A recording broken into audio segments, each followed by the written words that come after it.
Perfect Blue es una película que me encanta. De hecho, aquellos que me siguen en Twitter, que de hecho aprovecho para hacer spam, síganme en Twitter please, sabrán la opinión y la calificación que le di. Pero incluso después de haberla visto 2 veces para hacer este video, me he dado cuenta que esa primera opinión no le hace justicia a cómo la veo actualmente. Desde luego que he tenido la oportunidad de ver los fallos o las cosas que no me gustan de esa película. Como por ejemplo el tercer acto que sí considero que no me gustó.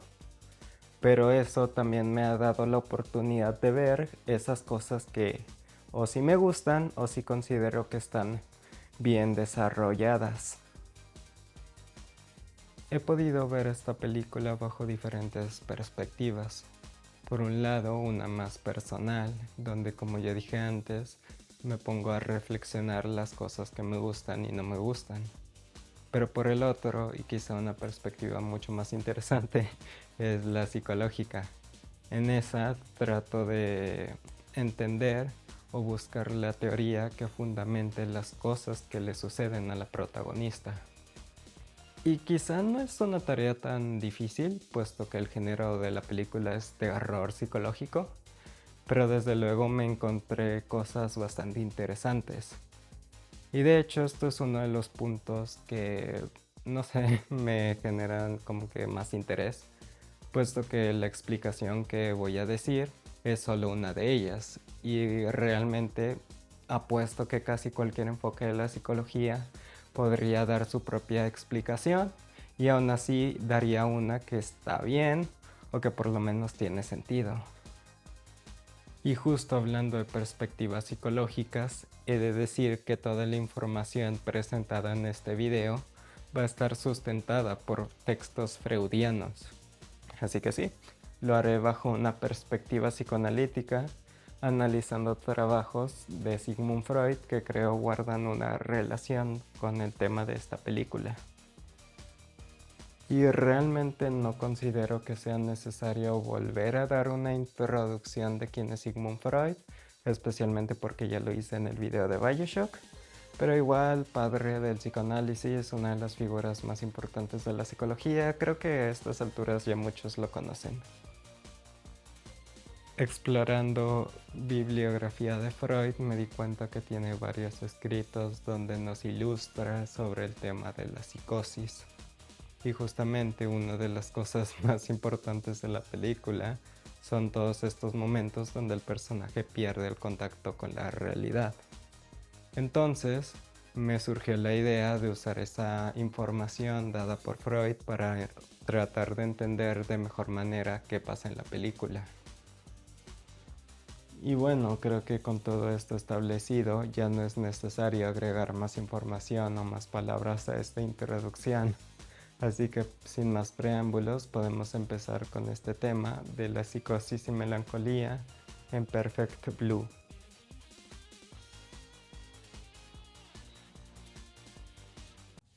Antes de empezar propiamente con el desarrollo del video, creo que es necesario explicar algunos conceptos importantes. Cabe aclarar que la mayoría de estos conceptos los voy a explicar muy por encima, mencionando solo la información importante para este video. Por lo tanto, faltará un poco de información, pero en otro video, y si lo piden, podemos revisarla con más calma. Primero empezaremos por el concepto de las 3 instancias psíquicas: el yo, el ello y el superyo. El yo se encarga del contacto con el mundo exterior y con la realidad. El ello es el que busca gratificación y placer, y el superyo es el representante interno de la moral y las reglas.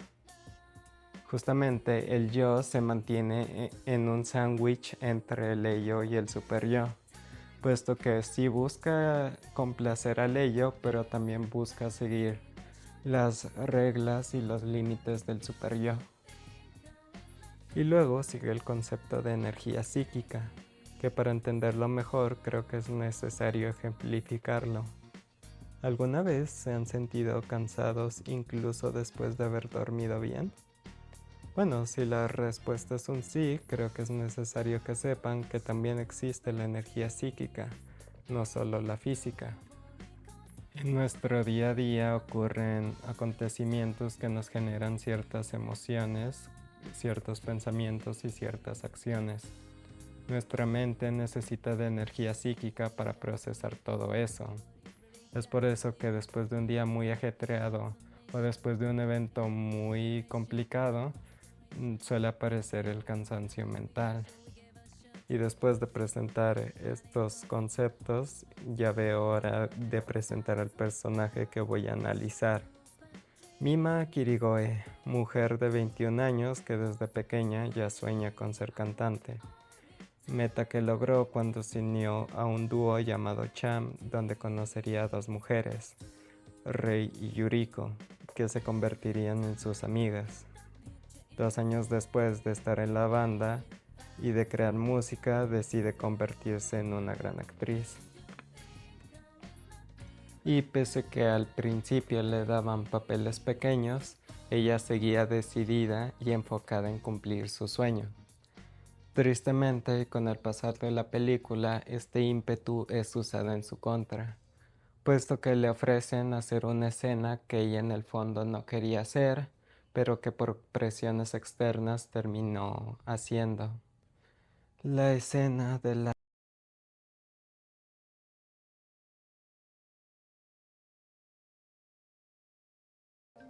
trauma. El trauma es un concepto que se ha popularizado incluso en círculos que no pertenecen a la psicología. Y pese a que podemos encontrar muchas definiciones sobre este, creo que las palabras dichas por Sigmund Freud nos ayudarán a entender mejor este concepto.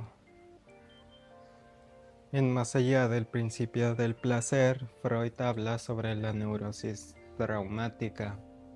Él menciona que para que una situación pase a ser traumática, requiere una gran cantidad de energía psíquica para ser procesada.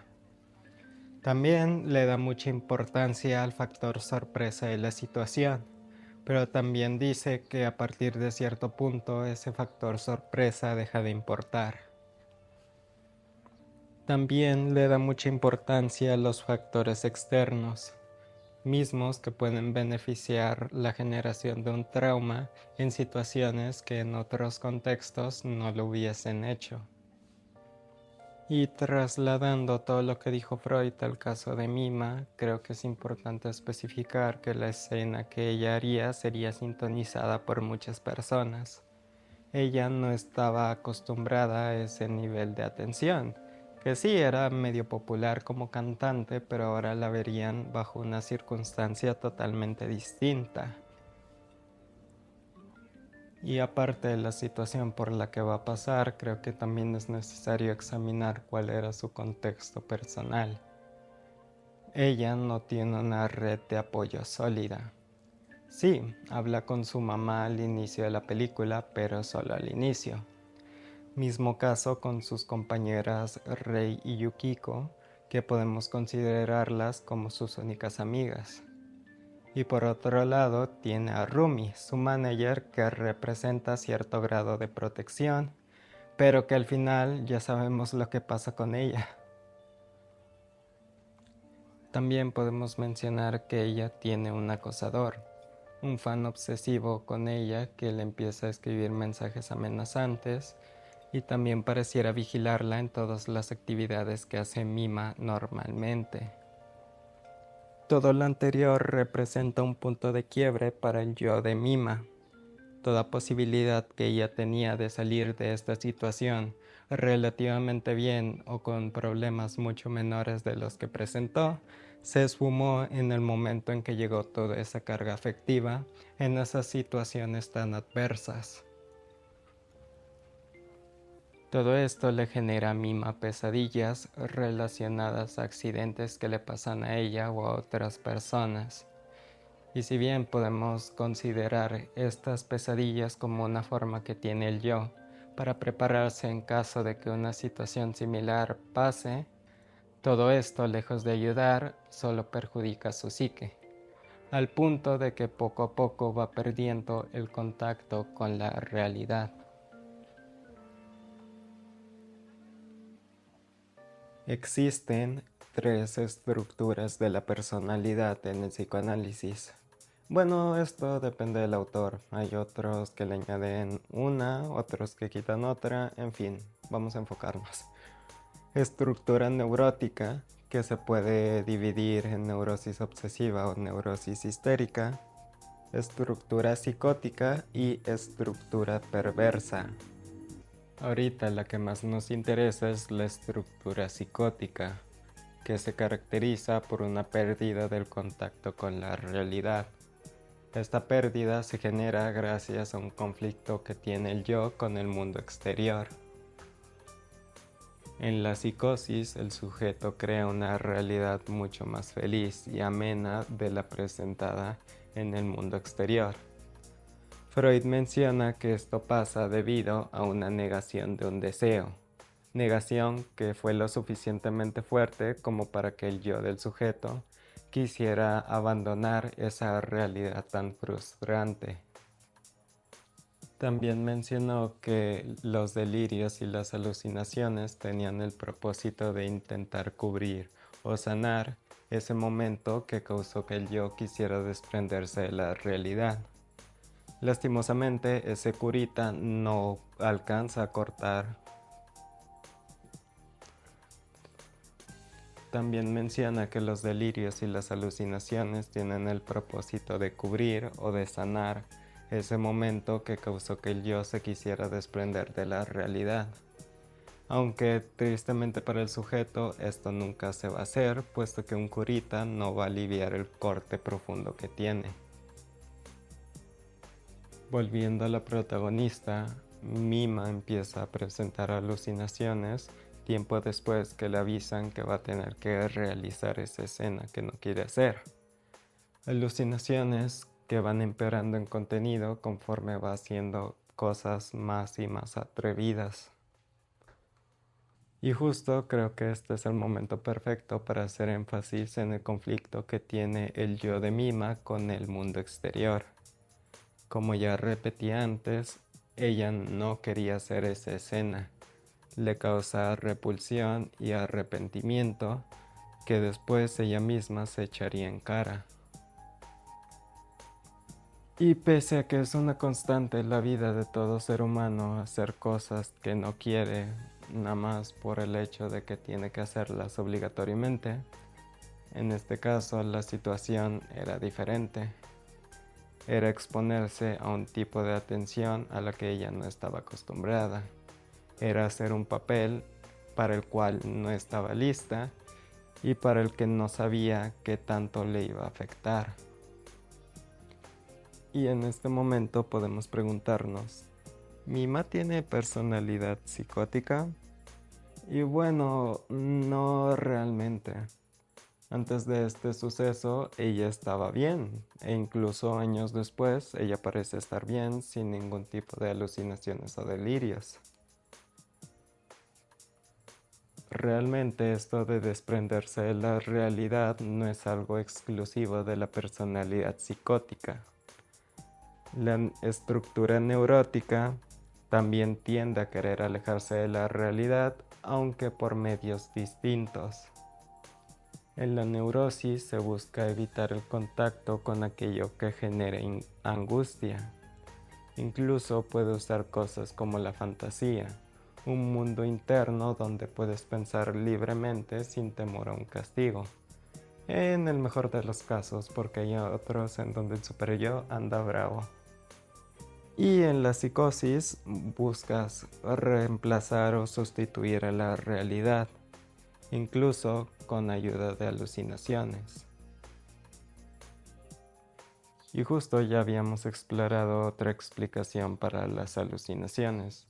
En este caso podemos explicarlas como intentos de Mima por querer volver a ser una idol. Quizá no tanto por su trabajo en sí, sino por querer volver a un tiempo donde estaba más tranquila y era mucho más feliz sin tener que preocuparse por este tipo de cosas. Aunque también en otro texto Freud exploraría un término que creo encaja más con el tipo de alucinaciones que Mima tiene. Ese término es el de la paranoia.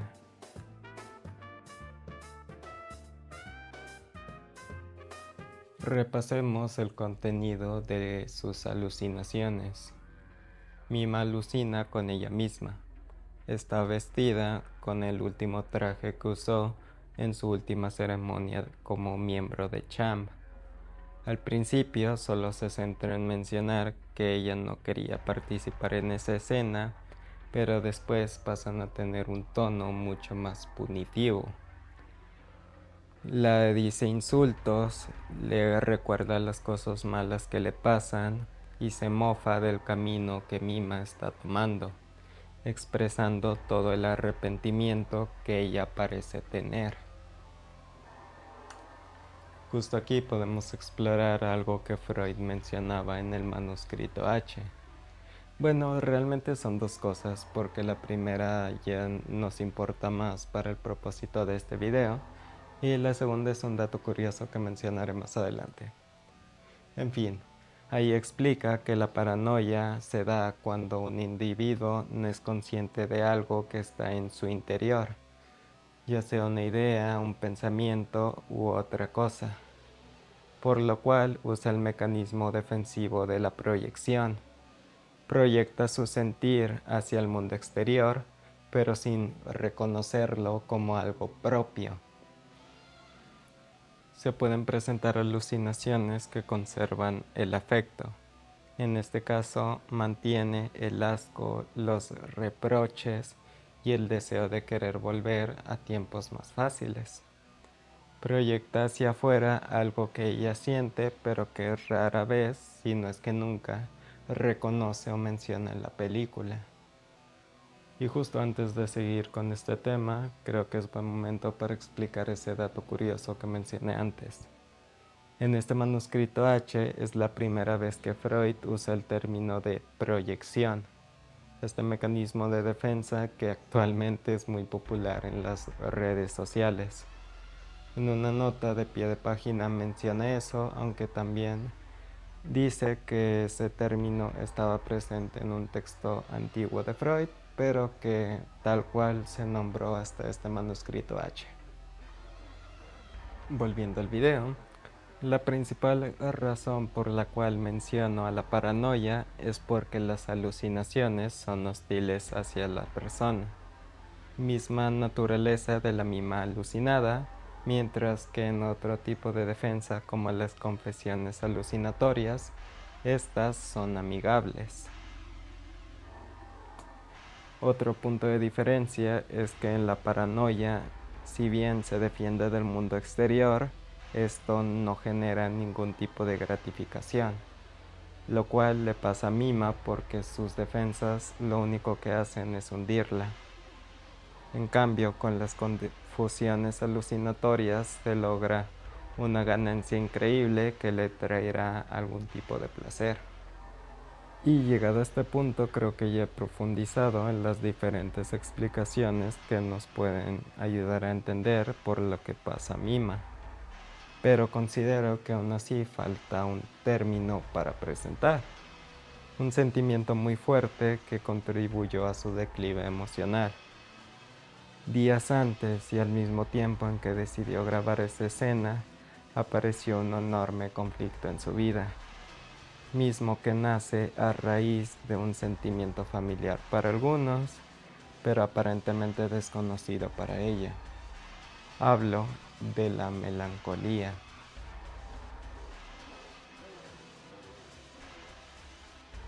Seguramente han escuchado los términos de duelo y melancolía. Ciertamente son muy parecidos, expresan casi lo mismo y generalmente vienen después de una pérdida dolorosa. No obstante, hay una diferencia radical en ambas. Al duelo ya lo conocemos muy bien. Sabemos todas las emociones que genera y nos hemos acostumbrado. Pero de entre este tipo de cosas, solo una es exclusiva de la melancolía, el desprecio constante hacia uno mismo.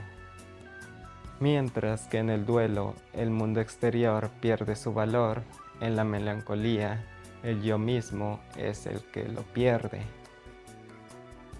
Con el contenido de las alucinaciones de Mima podemos explorar este punto.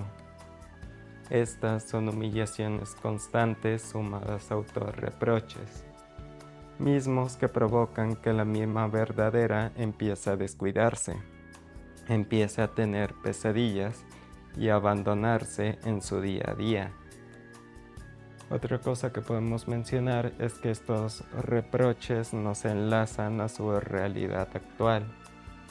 Participar en la escena del abuso y en la posterior sesión de fotos, si bien fueron eventos traumáticos para ella, no rebajan su persona. No por participar en ambas cosas se convierte en la mujer que ella constantemente se dice que es. Pero lo que mencioné es algo característico de los melancólicos, tanto los síntomas como esa manera de pensar que no posee una base real sobre la cual emitir su juicio. Pero para terminar, al igual que su semejante el duelo, la melancolía también tiende a desaparecer después de un tiempo, lo cual le pasa a Mima al final de la película, aunque sin especificar cuánto necesitó para poder superar tanto la melancolía como todos los síntomas que presentó a lo largo de la película.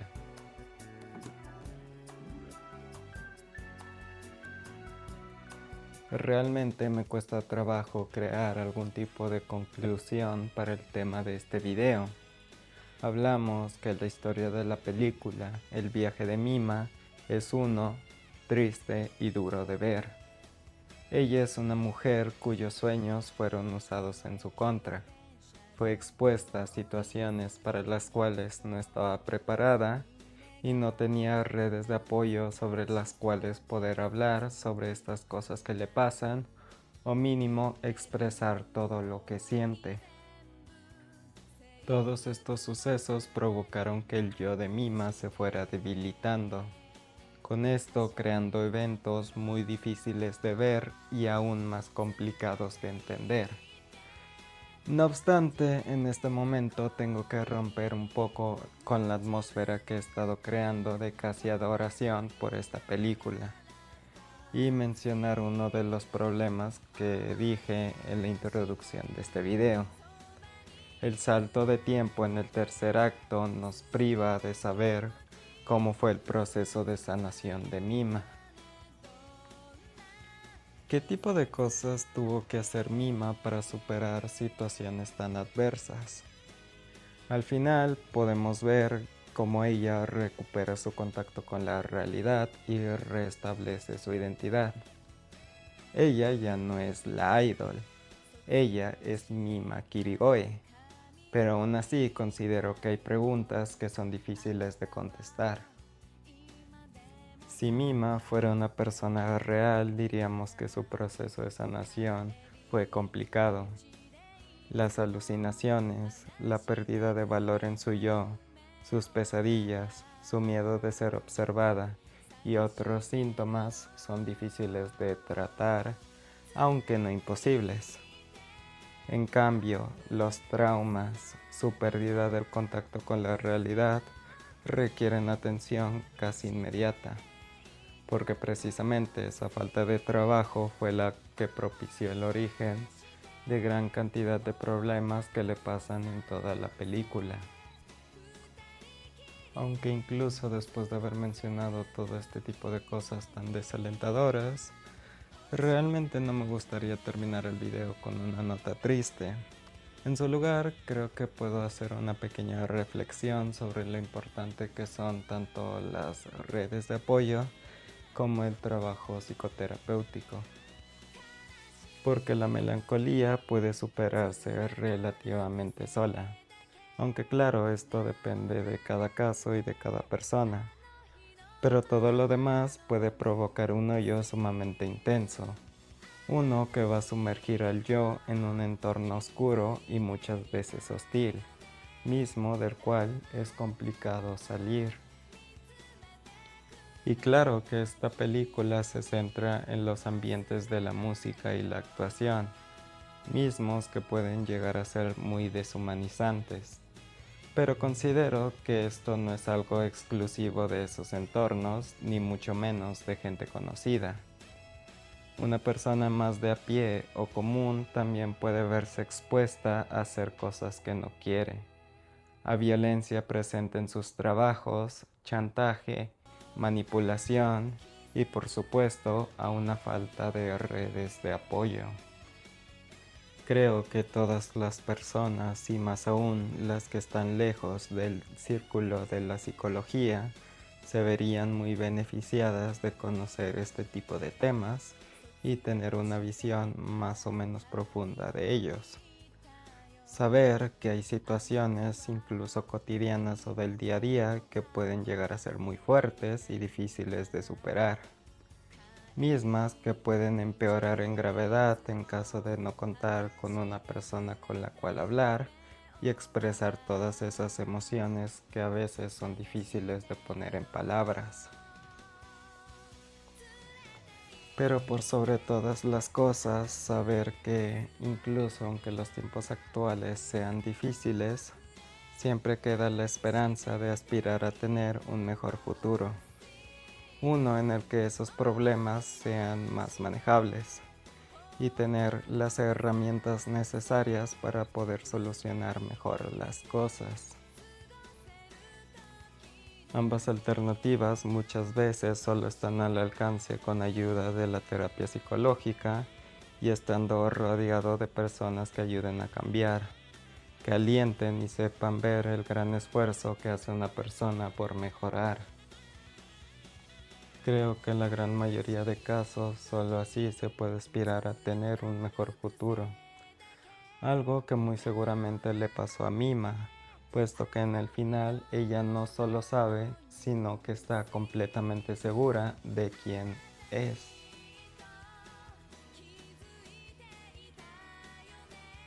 Y bueno, eso ha sido todo por el video de hoy. Hacer este video fue un tanto más complicado de hacer que los anteriores porque durante el proceso de creación cambié el enfoque hasta 3 veces. El primero, la idea original de este video era hacer algo con respecto a la película de 28 años después y su secuela.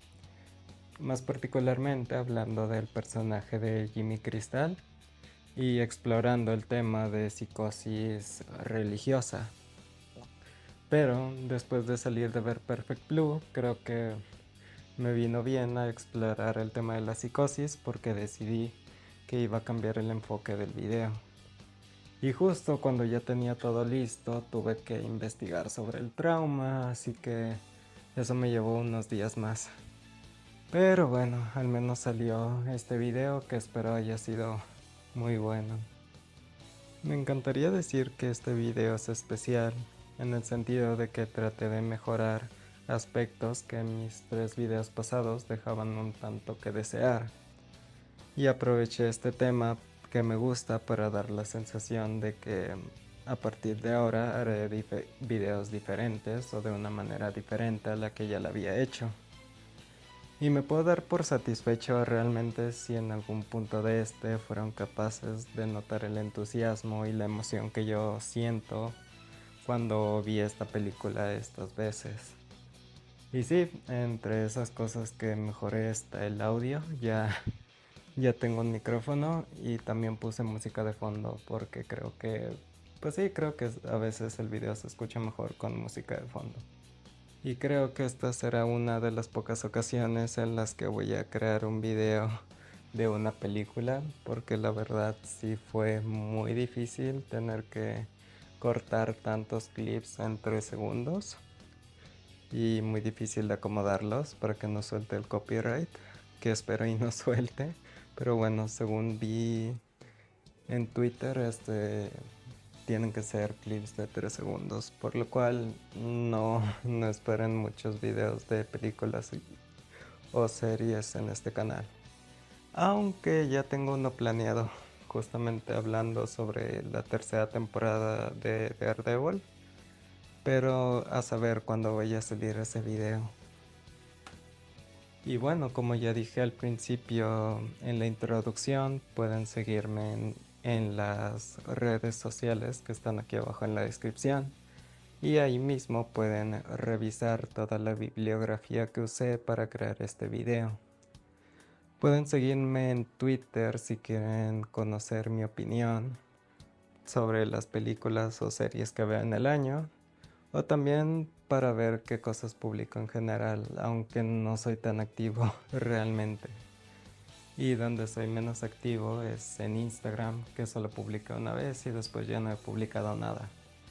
Pero tengo planeado hacer contenido ahí también, con cosillas espero sean de su interés. Y bueno, justo para despedir este video, he de decir que me resulta un poco curioso que hasta el momento este ha sido el video más largo en el que he trabajado. Creo que serán aproximadamente 29 punto algo segundos en comparación con el anterior video que fueron 29 minutos exactos. Este al parecer será el video más largo que habré hecho. Lo cual, dadas las circunstancias y dado el cariño que le tengo a esta película, creo que se lo merece. Pero en fin, sin nada más que agregar, pues me despido. Volveré el día en que encuentre un tema lo suficientemente interesante como para hablar de él en un video. Adiós.